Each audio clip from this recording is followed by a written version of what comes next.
पैसों के मनोविज्ञान पर बने इस खास एक्सप्लेनर में आपका स्वागत है। आज हम एक बहुत ही दिलचस्प बात डिकोड करने वाले हैं। हम जानेंगे कि लोगों के वो आर्थिक फैसले जो हमें बाहर से बिल्कुल बेतुके या पागलपन लगते हैं ना, असल में वो फैसले लेने वालों की नज़र से एकदम लॉजिकल और सही कैसे होते हैं। सच बताऊं तो हम सब पैसों के मामले में कुछ ना कुछ अजीब करते ही हैं, लेकिन कोई भी असल में पागल नहीं है। चलिए इस मनोविज्ञान की परतों को थोड़ा और खोलते हैं। शुरुआत करते हैं मशहूर इन्वेस्टर माइकल बैटनिक के एक बहुत ही गहरे थॉट से। उन्होंने कहा था, कुछ सबक ऐसे होते हैं जिन्हें समझने से पहले उनका अनुभव करना जरूरी होता है। और ये बात हमारी पर्सनल फाइनेंस की दुनिया पर बिल्कुल फिट बैठती है। सच तो ये है कि सिर्फ किताबें पढ़कर या स्प्रेडशीट देखकर हम वित्तीय बाजार के उस डर को महसूस नहीं कर सकते।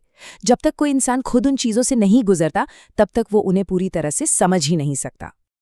अब जरा इस बेहद छोटे से नंबर पर नजर डालिए, 0.00000001%, मतलब ना के बराबर है ना। ये नंबर असल में ये दिखाता है कि पूरी दुनिया में जो कुछ भी घट रहा है, हम उसका सिर्फ इतना सा हिस्सा ही असल में खुद अनुभव करते हैं। लेकिन सबसे हैरानी की बात पता है क्या है? हमारा यही नन्हा सा अनुभव ये तय करता है कि दुनिया कैसे काम करती है, इस बारे में हमारी क्या सोच होगी। हमारा लगभग 80% नजरिया इसी छोटे से एक्सपीरियंस से बनता है। तो चलिए अपने पहले सेक्शन की तरफ बढ़ते हैं, अजीब फैसलों का मिथक। इसे समझने के लिए 1930 के दशक की ग्रेट डिप्रेशन यानी महामंदी के दौर की कल्पना करते हैं। यहाँ दो बिल्कुल अलग अलग दुनियाएं थीं। एक तरफ जॉन एफ कैनेडी का परिवार था जो बहुत अमीर था। उनके लिए मंदी का मतलब सिर्फ इतना था कि उनके पिता ने कुछ एक्स्ट्रा मालियों को काम पर रख लिया ताकि उन्हें खाना मिल सके। कैनेडी ने तो हार्वर्ड जाने तक मंदी के बारे में ठीक से पढ़ा तक नहीं था। वहीं दूसरी तरफ लाखों आम अमेरिकियों के लिए ये मंदी गहरे भावनात्मक घाव, नौकरी छूटने का भयानक डर और अनिश्चितता लेकर आई थी।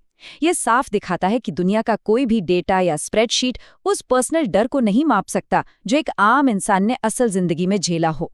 दुनिया को देखने का नजरिया कैसे बदलता है, इसे हम फॉक्सकॉन कारखाने के इस उदाहरण से भी समझ सकते हैं। जब एक पश्चिमी देश का इंसान इस फैक्ट्री के खराब हालात के बारे में पढ़ता है, तो उसे ये पूंजीपतियों द्वारा मजदूरों का शोषण लगता है। लेकिन वहीं अगर किसी चीनी मजदूर के रिश्तेदार से पूछें, तो उसका नजरिया बिल्कुल अलग होगा। उसके लिए ये कठोर काम सेक्स ट्रेड में शरीर के शोषण से कहीं बेहतर विकल्प है। देखा जाए तो ये पूरी तरह से अपनी जगह सही और लॉजिकल नजरिया है जो उनके अपने जीवन के कड़वे अनुभवों से बना है। अब आते हैं दूसरे सेक्शन पर, जन्म के साल का किस्मत कनेक्शन। देखते हैं कि कैसे सिर्फ पैदा होने का साल हमारे लंबे समय के निवेश के तरीकों को तय कर देता है। जरा सोचिए, शेयर बाजार को लेकर दो अलग अलग पीढ़ियों की राय इतनी अलग कैसे हो सकती है? इस डेटा को देखिए। 1950 में पैदा हुए व्यक्ति ने अपनी युवावस्था में बाजार को बिल्कुल फ्लैट और बिना किसी ग्रोथ के देखा। वहीं 1970 में पैदा हुए व्यक्ति ने उसी उम्र में बाजार को लगभग 10 गुना तेजी से बढ़ते हुए देखा। जाहिर है, दोनों की समझदारी में कोई कमी नहीं है, लेकिन सिर्फ जन्म के साल के फर्क ने एक इंसान के लिए शेयर बाजार को जोखिम भरा और रुका हुआ बना दिया और दूसरे के लिए एकदम पैसा बनाने की मशीन। और बिल्कुल यही बात महंगाई पर भी लागू होती है। 1960 के दशक में जन्मे लोगों ने अपनी जवानी में हर चीज के दाम 3 गुना बढ़ते देखे हैं। पेट्रोल के लिए लंबी लंबी लाइनें देखी हैं। उनके लिए महंगाई सच में एक डरावनी चीज है। लेकिन 1990 में जन्मे लोगों ने क्या देखा? उन्होंने हमेशा ऐतिहासिक रूप से कम महंगाई देखी है। उनके लिए तो ये कोई बड़ा मुद्दा ही नहीं है। अब आप ही सोचिए, क्या इन दोनों पीढ़ियों से ये उम्मीद करना सही होगा कि वे किसी भी फाइनेंशियल एडवाइस पर एक जैसा रिएक्ट करेंगे? बिल्कुल नहीं। ये हमें हमारे तीसरे सेक्शन की ओर ले जाता है, दूसरों के नजरिए को समझना। इन बायसेस को समझने का सबसे बड़ा फायदा यही है कि हम दूसरों के फैसलों को थोड़ी सहानुभूति के साथ देख पाते हैं। अब एक बहुत ही चौंकाने वाले सवाल पर आते हैं। अमेरिका में सबसे कम आय वाले परिवार लॉटरी टिकटों पर 4 गुना ज्यादा खर्च क्यों करते हैं? डेटा बताता है कि ये परिवार सालाना लगभग $412 सिर्फ लॉटरी टिकट पर खर्च कर देते हैं।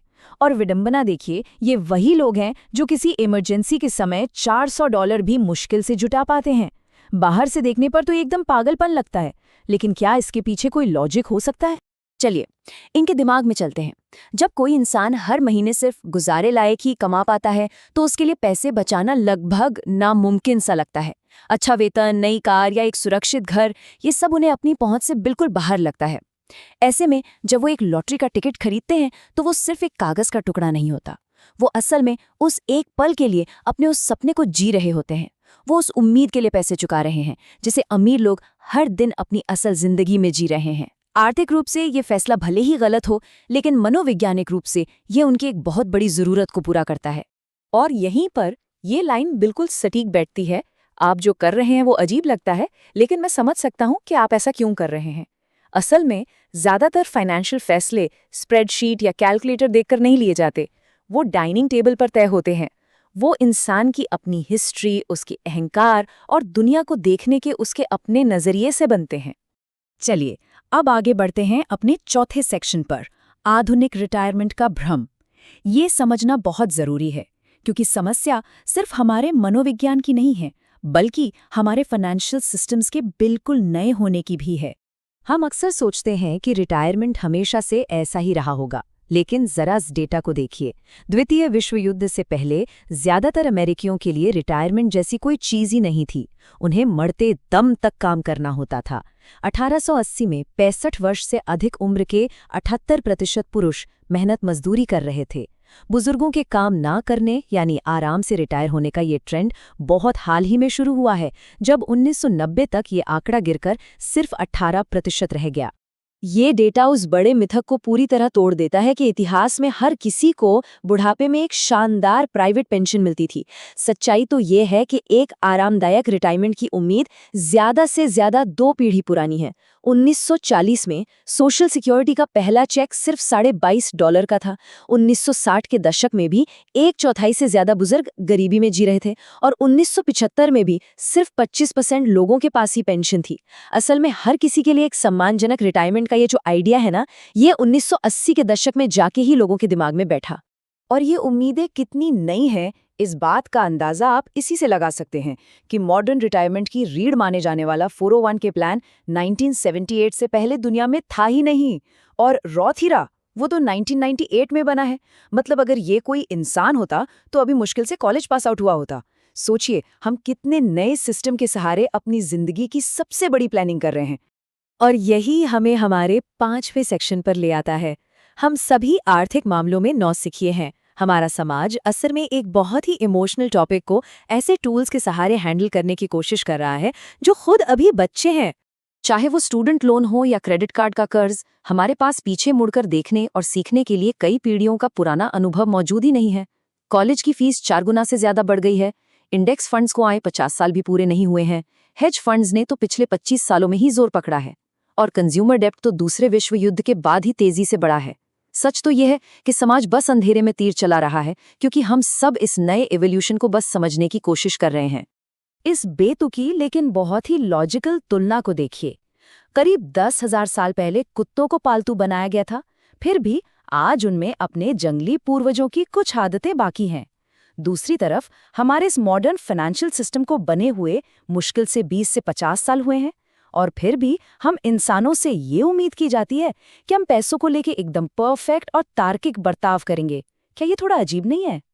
एक तरफ पैसों और करेंसी का इतिहास है जो 600 ईसा पूर्व तक जाता है, और दूसरी तरफ हमारे रिटायरमेंट और 401k का इतिहास है जो 1978 से शुरू होता है। जब हम इन दोनों की तुलना करते हैं तो ये एकदम साफ हो जाता है कि आखिर आर्थिक मामलों में लोगों से इतनी गलतियां क्यों होती हैं। तो इस एक्सप्लेनर को खत्म करने से पहले एक बार जरा इस बात पर विचार कीजिएगा।